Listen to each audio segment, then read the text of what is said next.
Узаган жылда Кыргызстанда мамлекеттик кызматкерлердин эмгек акысы масштабтуу көтөрүлдү. Аны менен катар аткаруу бийлиги күч түзөмдөрдүн айлыгын көтөрүүгө да өзгөчө көңүл бурду. Финансы министрлиги 2022 жылы мамлекеттик кызматкерлердин маянасы 200%га чейин көбөйгөнүн жар салды.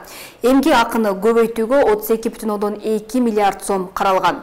Анда эмгек акынын орточо өсүшүнө токтолсок, билим берүү жана илим кызматкерлерине 180%га чейин өскөн, медицина кызматкерлерине 150%га чейин, маданият, маалымат жана спорт кызматкерлерине 200%га чейин, социалдык коргоо кызматкерлерине 200%га чейин, мамлекеттик жарандык кызматчыларга 181%га чейин, муниципалдык кызматчыларга 177%га чейин, мамлекеттик кызматчылардын категориясына кирбеген кызматчыларга 172%га чейин, техникалык тейлөөчү персоналдарга 160%га чейин, кенже тейлөөчү персоналдарга 150%га чейин, бош жалданган жана жарандык персоналдарга 169%га чейин өскөн. Белгилей кетсек, 1 октябрдан тарта аскер кызматчыларына кызмат өтөө үчүн үстөктөрдү жылдык эмгек акы фондунун 80%на чейин жогорулатылган. Аны менен катар укук коргоо органдарын чыңдоо, эмгек акы төлөө шарттарын жакшыртуунун алкагында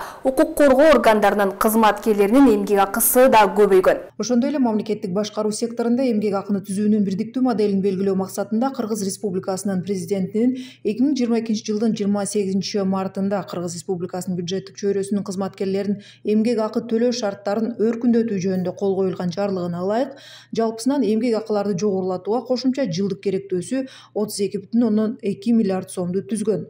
Бул арада илимдин докторлору менен кандидаттарынын кошумча акысы 50%га жогорулары айтылды. Тиешелүү документ билим берүү жана илим министрлиги тарабынан даярдалды. Бүгүнкү күндө илимдин доктору 1800 сом, ал эми илимдин кандидаты 900 сом кошумча акы алышат. Көбөйтүлгөндөн кийин кошумча акылар 2700 жана 1350 сомду түзөт.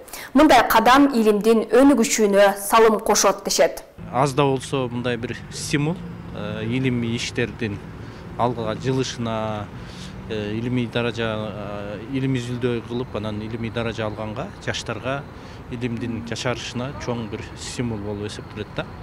Буну эми эч ким мындай бир тана албайт да. Туура эле бардык ошо кайсы жерде техника, технология алдыга кетүү, прогресс болгон болсо, ошол жерде сөзсүз илимдин салымы аябай чоң. Ошондуктан азыркы учурда баягы жаштарды илимге тартуу максатында дагы ушул нерселердин жасалып атканы бизге жакшы. Соңку 2 жылдан бери Кыргызстанда социалдык жөлөк пул, айлык маяна көбөйтүлүп, аскер, сот жана укук тартибин коргоо кызматкерлеринин эмгек акысынын жаңы деңгээли аныкталды. Аткаруу бийлигинин бул саясаты мамлекеттик кызматкерлердин статусун жогорулатуу максатында ишке ашып жатат. Экономисттер өлкөнү тууруган кымбатчылык учурунда айлыктардын көтөрүлүшү да өз убагында жолго коюлду дешет. Бул жагдай өлкөнүн экономикасына да оң натыйжасын берет. Качан баалар өскөн учурда индексация доходов деп коет, же болбосо кирешелерди индексациялоо процесси жүрбөсө, элдин көбү жакырчылыкка кептелип калышы мүмкүн да. Ошондуктан бул жерде мамлекеттин саясаты туура эле тармактардагы эмгек акыны ушул темпте кармоого толук резервдер бар.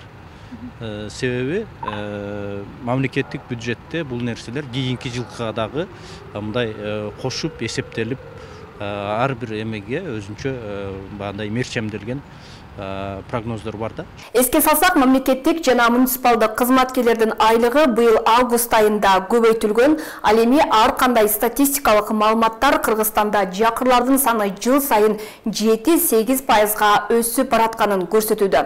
Улуттук статистика комитетинин маалыматы боюнча Кыргызстанда учурда 2,5 миллиондой адам жакырчылыкта күн кечирип келет. Алмагүл Эркебайкызы, Белек Мусаев, Ош ТВ.